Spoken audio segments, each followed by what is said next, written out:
بسم الله الرحمن الرحیم. السلام علیکم ورحمۃ اللہ وبرکاتہ.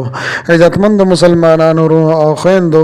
امید لرم چې تاسو به روغ جوړ بیئ او خوشحال بیئ. زما د الله رب العزت نه دا دعا ده، دا سوال دی چې تاسو چرته هم یئ، الله رب العزت مو همیشه د پاره روغ جوړ خوشحال او آباد ساته. آمین. عزتمندو، نن د یوې نوې وظیفې سره زه ستاسو مخکې حاضر یم. زما عزتمندو، نن درته په دې ویډیو کې د ښځې او خاوند ترمنځ چې اختلاف وي، یو بل نه ناراضه وي، ان تر دې چې خبره طلاق ته ورورسیږي، یا که طلاق هم نه وي نو بیا هم دا ښځه خپل مور او پلار کره لړه شي او خفه شي، نو دا خاوند یې بیا سرګردانه وي او خفه. نو زما عزتمندو، ښځه چې د هغې خاوند بدمزاجه وي، بد اخلاقه وي، نو هغه دا وظیفه وکړي، ان شاء الله تعالی الله رب العزت به خاوند راه راسته راولي. یا زما عزتمندو، یو سړی دی، د هغه ښځه خفه شوې ده او پلار کره تلې ده او هلته کې ناسته ده، او دی هر قسمه کوششونه کوي چې یاره دا ښځه زما کور ته راشي، حالانکه دا ښځه خبره نه مني او نه مور پلار خبره مني. نو زما عزتمندو، دی خاوند ته پکار دی چې دا وظیفه دی په هغه طریقو کې چې په کومه طریقه زه تاسو ته بیانوم. ان شاء الله تعالی دا وظیفه به لا مکمل نوي، یعنی د دې ورځې به لا مکمل شوي نوي چې الله رب العزت به د ښځې په زړه کې ورته نرمي پیدا کړي وي، خپل کور ته به واپسې راشي. زما عزتمندو، د ویډیو شروع کېدو نه مخکې تاسو ټولو ناظرینو سامعینو په خدمت کې دا درخواست دی چې تاسو هسې هم ویډیو ګورئ، په اول ځل باندې مو زما د دې چینل وزټ کړی وي او دا چینل مو لا تر اوسه پورې سبسکرایب کړی نه وي، نو برای مهرباني دا چینل سبسکرایب کړئ. سبسکرایب سره خوا کې د ټلې والے نشان دی، دا تاسو کلیک کړئ او سلیکټ لیکئ، د دې لپاره چې د هر راتلونکي ویډیو نوټیفیکیشن تاسو ته ملاويږي. ځکه چې زما عزتمندو، په دې چینل کې زه تاسو ته هر قسم مستند وظایف راوړم، هغه مستند وظایف چې مال خپل استادانو د هغې اجازت راکړی دی. د دې نه علاوه زما عزتمندو، که چېرې ستاسو تعویضونه پکار وي، ستاسو نقوش پکار وي، نو ما سره زما په واتساپ نمبر باندې رابطه کولی شئ. زما اپریټر سره به تاسو رابطه وکي، حافظ عاصم صاحب سره. نو هغه څه شروط دي، کله چې تاسو هغه شرطونه ومنئ نو تاسو ته بیا زما واتساپ نمبر درکړي او تاسو ما سره رابطه کولی شئ. زما عزتمندو، زما د حوصله افزایی دپاره ویډیو ضرور لایک کړئ او لاندې کمنټ کې تاسو ماشاءالله، سبحان الله، جزاک الله یا د دې په شان نور ښکلي ښکلي الفاظ تاسو منشن کوئ، ولیکئ، دې دپاره چې ما له حوصله افزایی ملاویږي او نور ډېر ښکلي ښکلي وظایف زه تاسو ته په دې چینل کې راوړم. زما عزتمندو، که چېرې د ښځې او خاوند په منځ کې خفګان راغلی وي او دا خفګان دومره زیات شوي وي چې دا ښځه خپل پلار کور ته تللی وي او دا خاوند غواړي چې زما د دې ښځې دا خفګان او ناراضګي ختم شي او زمونږ په منځ کې دوباره مینه او محبت رشته قایم شي او د ښځې زړه خپل کور ته مایل شي، نو زما عزتمندو، داسې سړو ته پکار دي چې دا وظیفه دې جاری وساتي. ان شاء الله تعالی الله جل شانه به دغه ښځې زړه نرم کړي او خپل کور ته واپسې راشي. خو زما عزتمندو، دا خبره یاد ساتئ، که چېرې تاسو په دې ښځه باندې ظلم او زیاتې کولو د هغې د وجې نه هغه مور پلار کره تللی وي او بیا تاسو بیرته راوستل غواړئ، واپسې راوستل غواړئ، د دې دپاره چې نور ظلم او زیاتې ورسره وکړم، نو بیا زما عزتمندو، زما د دې وظیفې تاسو ته هیڅ چرم اجازت نشته. زما عزتمندو، اکثر په بعضې کورونو کې د ښځې او خاوند په منځ کې معمولی خفګان پیدا شي او بعضې اوقات دا ښځه خپل کور ته خفه لړه شي، یعنی مور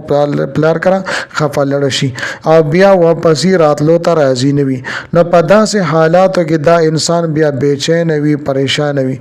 نو زما عزتمندو، په دې ویډیو کې زه تاسو ته یو داسې قرآني وظیفه بیانوم چې ان شاء الله تعالی د دې دومره اثر دی چې زړه به د ښځې نرم شي، الله رب العزت ورته په زړه کې د خاوند او د خپل کور مینه او محبت پیدا کړي. زما عزتمندو، دا زه چې تاسو ته کومه وظیفه بیانوم، دا د قرآن عظیم الشان د یو آیات مبارکه وظیفه ده. دا قرآن عظیم الشان یو آیات مبارکه ده. زما عزتمندو، دا آیات مبارکه په سورۃ انفال کې راغلي ده او آیات کریمه دا د 63 نمبر آیات کریمه ده. أعوذ بالله من الشيطان الرجيم بسم الله الرحمن الرحيم وألف بين قلوبهم لو أنفقت ما في الأرض جميعا ما ألفت بين قلوبهم ولكن الله ألف بينهم إنه عزيز حكيم. اوس زما عزتمند اور اعظم وظیفې طرف ته مکمل د دې ترتیب او طریقې کار ز تاسو ته بیانوم. زما عزتمند د ټولو نه مخ کې و تاسو صحیح طریقې سره او 10 شردا مو کوي او قبله طرف لا مخ کوي. کستاسو دا آیات مبارکه په یادو باندې یادو خوا ک په یادو باندې یاد نو قرآن شریف پر واخلې د ټولو نه مخکې به یو لس پیری درود شریف وای خدا د درود ابراهیمی وای د دې نه پس به زما عزتمند بیا 41 مرتبه یو سلويخ پیری به تاسو دا کم آیات مبارکه چې ما تاسو ته ذکر کو دا به تاسو اولولې خدا خبره یاد ساتي چې څه ټیم تاسو دا آیات مبارکه 41 مرتبه یو سلويخ پیری لولې نو د خپل خزي نوم او داغه د مور نوم دا به تاسو په ذهن کې په تصور کې به یاد ساتئ. دینا پس به زما عزتمند په اخره کې بیا یو لس پیری درود شریف وای او بیا به د دعا د پر لاس پورته کوي او دعا بو کوي چې یا الله تعالی د خپل خوځي نوم بو واخلي چې دې د زړه ناراضگی او خفګان ختم کې یا الله تعالی ما سره مینا او محبت پیدا کې یا الله پاک خپل رحمت شامل حال کې او خپل نوم بو واخلي یا الله پاک دا زما کوړتا و پسې خیر او عافیت سره راولي. زما عزتمند دا وظیفه به تاسو ورځې په مخه باندې جاری ساتئ. خدا خبره یا ساتي درازه نه بدري پیری تاسو دا وظیفه کوي د سحر مزنپس د ماخام مزنپس او د اود کې دونه مخ یعنی د ماسختن پټیم کې درازه نه درې پیری به دا وظیفه کوي ورځې په مخه باندې تاسو دا وظیفه کوي. تاسو وګورئ ان شاء الله تعالی دا ورځ بلاتیر نوی چې خزا او پخپل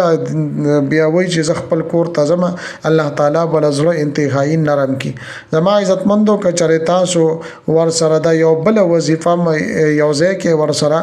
چې سل پیری ور پسې تاسو یا ودود یا لطیف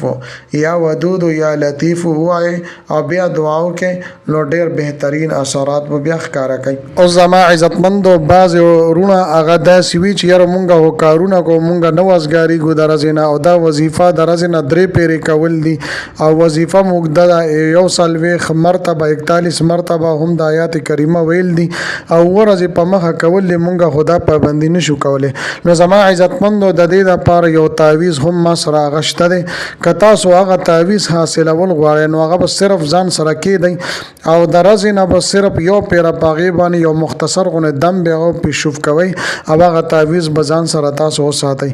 بل دا هغه تعویز تاسو ځان سره نشي ساتلی نو تاسو د خزه چې کم بالغ ته کم بستر او کمبل له کم الماره صندوق ته پاغي کې به کېدی او کله کله به درځي نه راخلی او مختصر غونی وظیفه دا هغه پاغي باندې شوف کوي ان شاء الله تعالی د دې تعویز په وجبانه به هم الله جل شانو استاد د خزه زړه نرم کی او خپل کور ته به راشي. سما عزتمند امید لرم چې دا ویډیو د وظیفه مو ډیره زیاته خوښی وي.